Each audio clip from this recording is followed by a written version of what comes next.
So our next F1 controversy is the whole of the 1994 Formula One season.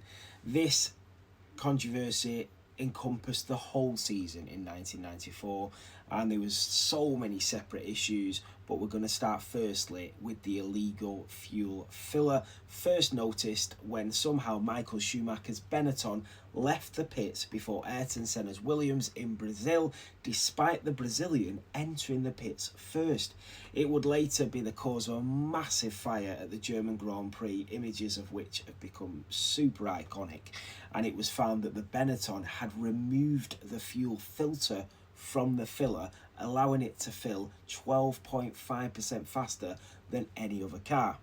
The second issue was at the Pacific Grand Prix at the Ada circuit. Ferrari driver Nicola Larini, standing in for Joanna Lacey, told media he had used traction control during practice.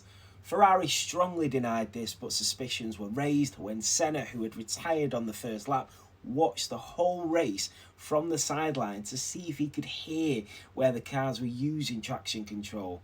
The disastrous weekend at Imola that year then resulted in an agreement between the teams and the FIA to make changes to the car and slow them down.